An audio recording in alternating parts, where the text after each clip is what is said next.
Welcome back to Third Phase of Moon.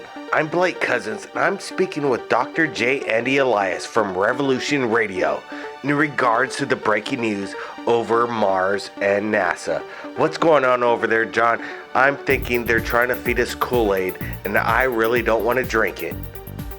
You know, I kind of say the same thing, but at the same time, everyone's talking about disclosure, and to tell you the truth, somebody said that it's happening, and I think it's starting to happen.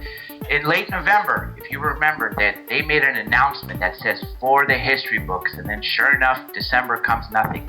Today, the NASA scientist says that on Mars, the laboratory on the rover craft found phosphorus, sulfur, nitrogen, hydrogen, carbon, and oxygen. What is water? H2O, hydrogen, and oxygen. Those elements are on Mars. That's there to support life.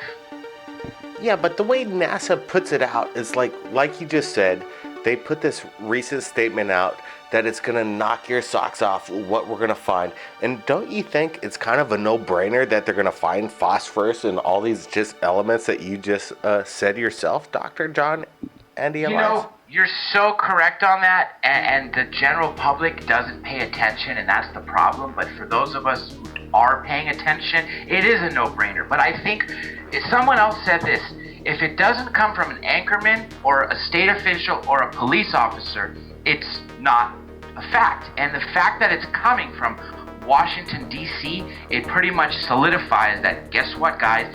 Even though we've been saying that there might exist life on other planets, now they're actually saying the elements to support life do exist. And now it's becoming more official, and that's what's happening. We just talked to Carrie Cassidy recently on Third Phase of Moon via Skype, and she was explaining that they're doing portal, jump rooms to Mars all the time, and they're showing us, oh wow, now all of a sudden there's phosphorus, and where's the fossils? Aren't they going to show any kind of life form? How are they going to ever prove that there was life on Mars with all the evidence that already shows that it once existed, if not exists now?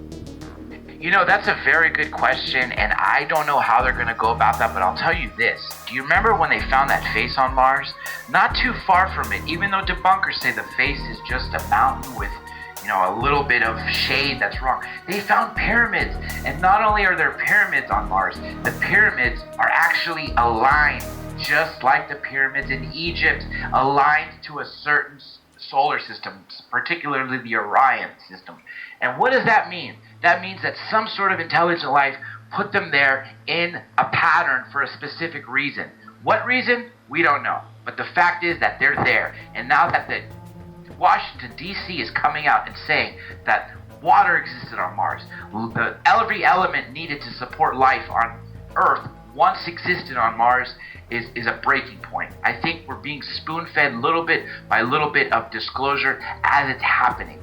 You got this with the little prime minister of Russia slipping out a few months ago that he gets a folder every day on aliens. We got all this combined together, and it's coming out to be something, and I think this is going to be breaking news, even better when they actually say they found fossils of some bacteria or something else on Mars. John, and everybody listening, I want to bring in Brent. He has a theory about what's going on over there with NASA. Good speaking with you, Blake Cousins and Dr. J. and Elias. You know what's going on and how I feel? Obama just spoke about it not too long ago when he was speaking with NASA personally. And he says, if you've captured anything, you bring it to me first. And that's what I feel the government does. They don't bring it to the public. They keep it secret. They keep it hidden. You think if they found life on Mars or any fossilized state of any life that we're going to hear it first? No. It probably will take 20 to 30 years before that news gets out. What do you think about that, John? You know, Brett, I would have to agree with you there, and here's a simple fact where you just proved your point. The fact that this news came out of Washington, D.C., when NASA's Jet Propulsion Laboratory is here in California, what does that mean? That means that the news came to California from Mars and then went to D.C., probably straight to Obama, before he said, go ahead and announce this part. We don't know what's classified that wasn't announced. So you know what, Brent? I like your theory, and I think that's a very, very good one. And it's probably the truth. This is what I have to say, Brent. Yeah, thanks for that, statement. I think it's an underestimated breaking news by NASA once again. Dr. J. Elias, thanks for joining us again right here at Third Phase of Moon. Anytime. If anybody's captured anything amazing in regards to UFOs, alien abductions, we're taking your calls, we're taking your video, we're taking your information.